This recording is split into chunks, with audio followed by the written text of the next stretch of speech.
पिछले एपिसोड में हमने देखा राजकुमारी जियान्यू भागने की कोशिश करती है, जिसके बाद वो पानी की टब में छिपकर राजकुमार के कमरे में पहुंच जाती है।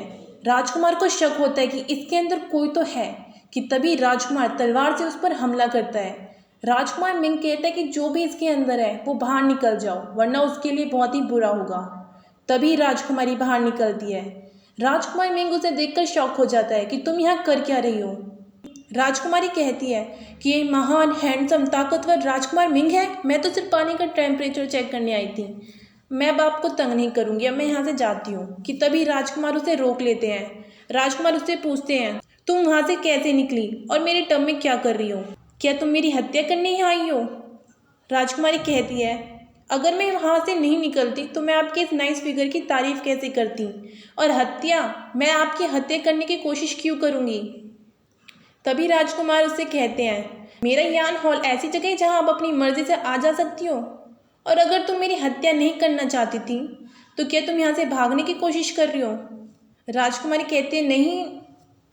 कि तभी राजकुमार कहते हैं, अगर तुम मेरी हत्या नहीं करना चाहती थी और ना ही तुम भागना चाहती थी तो क्या तुम मुझे नहाती हुई देखना चाहती थी? मैंने आपसे इतनी बेशर्मी की उम्मीद नहीं की थी।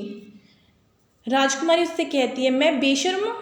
मैं आपकी पत्नी हूँ और मैं यहाँ आ जा सकती हूँ, और आप राजकुमार हैं तो क्या मैं आपसे डरती नहीं हूँ?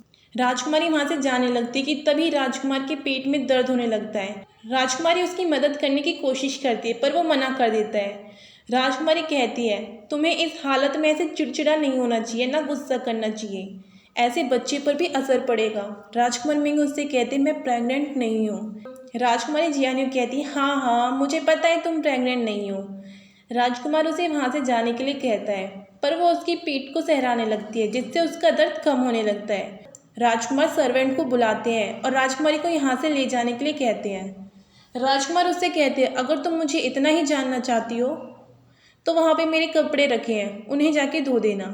फिर सीन कट होता है और सुबह का सीन दिखाया जाता है, जहाँ राजकुमारी राजकुमार मिंग के कपड़े धो रही होती है और उसके बारे में बुरा भला कह रही होती है कि ये बड़ा पत्थर अपने आप को समझता क्या है, मैं जियान्यू इसके सड़े हुए कपड़े धोऊंगी, कमियां कहीं का। एक तो मैंने इसकी मदद की, इसकी बीमारी ठीक करने की कोशिश कर रही हूँ, और ये ऊपर से मुझे अपने गंदे कपड़े धोने के लिए दे रहा है, और ये सोचता क्या है मैं इसकी मदद करूँगी। अब तो मैं इसकी मदद बिल्कुल भी नहीं करूँगी।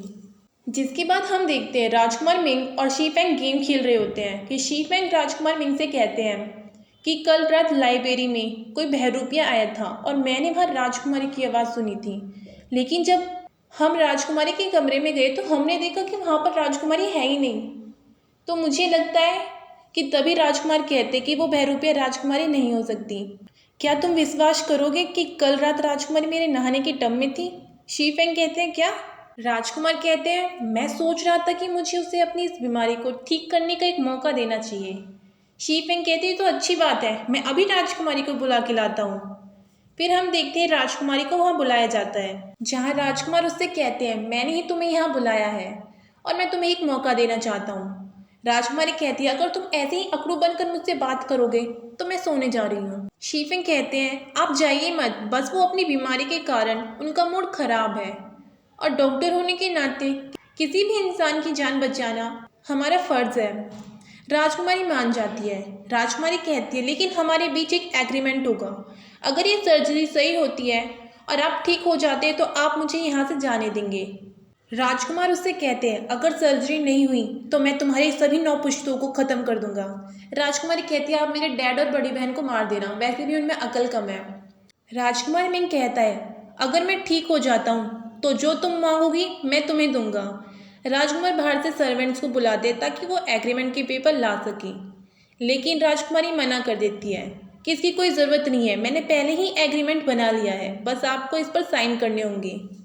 राजकुमार उन पर स्टैंप लगा देता है, जिसके बाद एग्रीमेंट का एक पेपर वो खुद अपने पास रखता है और दूसरा राजकुमारी को दे देता है। राजकुमारी शी फेंग से पूछती है, क्या आपके पास सर्जरी का सामान है? क्योंकि सबसे पहले हमें राजकुमार के सिर पर पत्थर मारकर बेहोश करना होगा ताकि वो बेहोश हो जाए। जिसे सुनकर राजकुमार को समझ नहीं आ रहा था कि ये मेरी बीमारी को ठीक करना चाहती है या मुझे मारना। तभी शी फेंग कहते हैं, मेरे पास हाई लेवल की दवाइयाँ हैं, आप उनका इस्तेमाल करके राजकुमार को बेहोश कर सकती है, वो 4-5 घंटों तक उठेंगे नहीं। जिसके बाद राजकुमारी शीफेंग राजकुमार मिंग की सर्जरी करते हैं और सक्सेस भी हो जाते हैं। राजकुमार मिंग की अच्छे से सर्जरी हो जाती है। शीफेंग राजकुमारी से पूछते हैं इन्हें कब तक होश आएगा। राजकुमारी कहती है हमें इन्हें आराम करने देना चाहिए और सुबह तक इन्हें होश आ जाएगा। जिसके बाद वो राजकुमारी के साथ उनके रूम में जाते हैं जहाँ वो उनकी बहुत तारीफ करता है और उनसे पूछता है क्या आपने ये कला महान फिजिशियन बी से सीखी है। लेकिन राजकुमारी को पता ही नहीं था कि फिजिशियन भी है कौन, क्योंकि वो तो टाइम ट्रेवल करके यहाँ आई थी। बाद में राजकुमारी कहती है मैंने ये मेडिकल कॉलेज में सीखा है और मैंने ऐसी बहुत सी सर्जरी करी हुई है। जिसके बाद शीफेंग उनकी तारीफ करते रहते हैं, लेकिन राजकुमारी सो जाती है। जिसके बाद शीफेंग उन्हें कंबल उड़ाकर वहाँ से चले जाते हैं। जिसके बाद सुबह का सीन दिखाया जाता है जहाँ हम राजकुमार मिंग को देखते हैं जो एकदम ठीक हो चुके थे और तलवारबाजी कर रहे थे कि तभी वहाँ शीफेंग और राजकुमारी आते हैं। शीफेंग उन्हें तलवारबाजी करने के लिए मना करते हैं क्योंकि उनकी अभी ही सर्जरी हुई थी। कि तभी राजकुमारी उन्हें जल्दी से ठीक होने के लिए एक्सरसाइज करने के लिए कहती है। राजकुमारी राजकुमार मिंग को पकड़कर बगीचे में ले आती है जहाँ वो उसे एक्सरसाइज करने के लिए कहती है। राजकुमार उससे पूछते हैं किस तरह की मार्शल आर्ट है। राजकुमारी कहती है मार्शल आर्ट, हाँ ये हाई लेवल की मार्शल आर्ट है, ये एक सूरजमुखी खजाना है। राजकुमार कहते हैं सूरजमुखी खजाना, इसके बारे में तो मैंने पहली बार सुना है। राजकुमारी कहती हाँ ये बहुत पहले खो गई थी। कि राजकुमारी जियान्यू उसे एक्सरसाइज करने के लिए कहती है और एक पोज बनाती है और उससे भी ऐसे ही करने के लिए कहती है, लेकिन उस पर ऐसा नहीं होता। जिसके बाद राजकुमारी उससे कहती है अब तुम ठीक हो चुके हो और कॉन्ट्रैक्ट के मुताबिक अब मैं यहाँ से जा सकती हूँ। जिसके बाद राजकुमारी उसे कॉन्ट्रैक्ट के पेपर दिखाती है, पर राजकुमार मिंग उसे फाड़ देता है और उससे कहता है तुम अब यहाँ से कहीं नहीं जा सकती। राजकुमारी नाराज़ हो जाती है कि अब मैं यहाँ से कैसे जाऊँगी और गाना गाने लगती है। कि तभी वो आसमान में देखती है कि जब मैं यहाँ आई थी तब वहाँ 7 स्टार थी और अब यहाँ से 4 स्टार है। जिसके बाद सीन चेंज होता है और हम देखते हैं राजकुमार मिंग की बहन मिंगी को जो राजकुमार से मिलने आई थी। कि उसकी टक्कर राजकुमारी से हो जाती है जो भागने की कोशिश कर रही थी। कि तभी मिंगी को पता चलता है कि ये वही लड़की है जिससे राजकुमार मिंग की शादी हुई थी। मिंगी उससे सवाल जवाब करने लगती है कि तभी वहाँ राजकुमार मिंग आ जाता है। वो राजकुमारी से पूछता है कि तुम थैला लेके भागने की कोशिश कर रही हो। कि तभी राजकुमारी उससे कहती है नहीं मैं तो सिर्फ कुछ सामान लेने जा रही थी। राजकुमार उससे कुछ पूछने ही वाला था कि मिंगी बार बार उन्हें तंग करने लगती है और राजकुमार को पकड़ के वहाँ से ले जाती है। राजकुमारी शीफेंग से पूछती है ये लड़की कौन है। वो बताता है ये राजकुमार की नौकर की बहन है। उसके मरने के बाद राजकुमार ने इसे अपनी छोटी बहन का दर्जा दिया है और वो मिंगी से बहुत प्यार करते हैं। जिसके बाद राजकुमारी को दिखाया जाता है जो बहरूपिये के कपड़े पहनकर एक रूम में जाती हैं जहाँ बहुत सारे दस्तावेज रखे हुए थे। वो वहाँ पर एग्रीमेंट के दूसरे पेपर को ढूंढ रही थी जो राजकुमार के पास था। वहीं दूसरी तरफ असली के बहरूपिये जो राजकुमार को मारने आए थे वो भी वैसे ही कपड़े पहन कर आए थे जैसे राजकुमारी ने पहन रखे थे। उनमें वो लड़की भी थी जिसने पहले भी राजकुमार को मारने की कोशिश करी थी, लेकिन वो फेल हो गई थी। वो लड़की अपने साथियों से कहती है कि तुम दूसरी तरफ जाओ और वो खुद उस रूम में चली जाती है जहाँ राजकुमारी थी।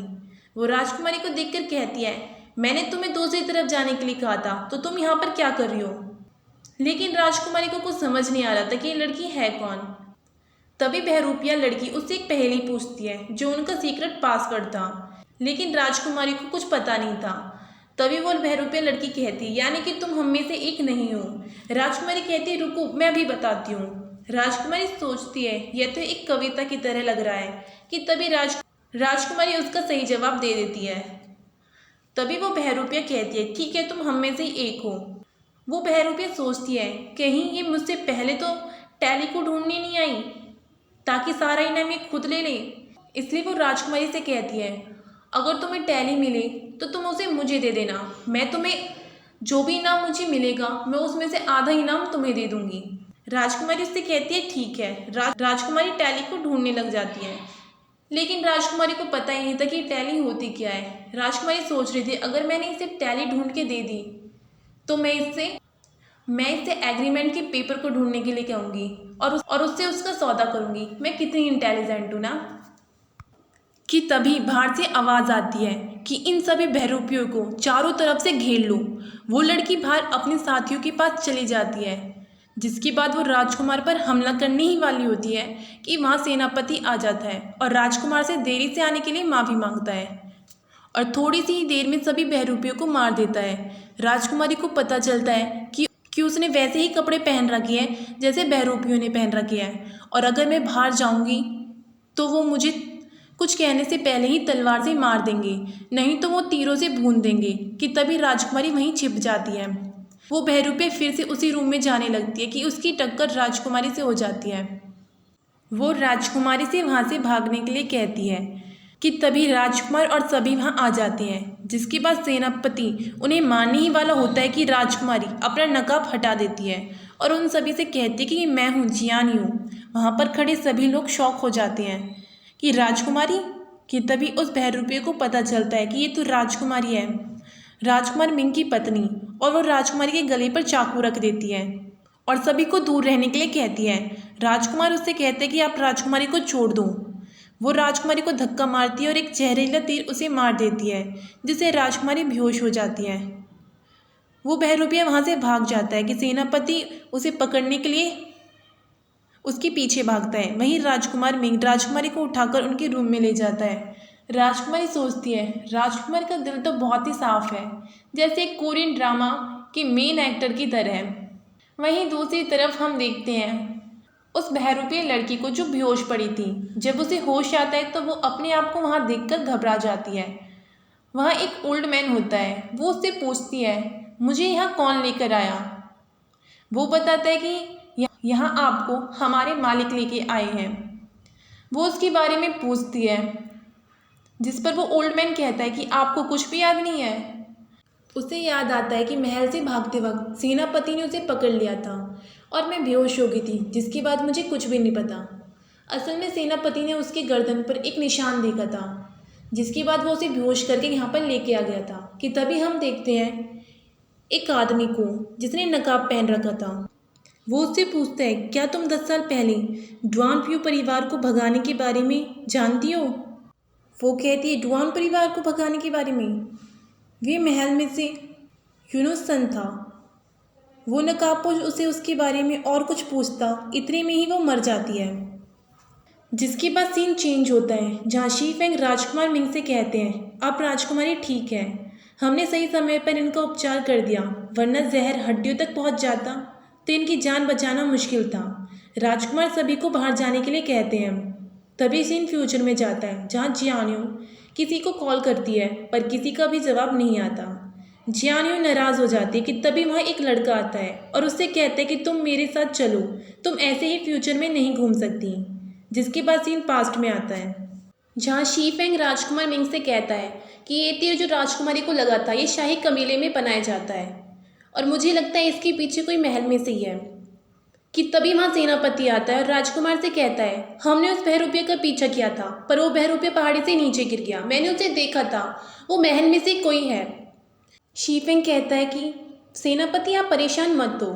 राजकुमार कहता है कि इम्पोर्टेंट बात यह है कि जो बहरूपिये आ रहे हैं इनके पीछे को व्यक्ति को खोजना, कि असल में वो है कौन जो उन्हें भेज रहा है।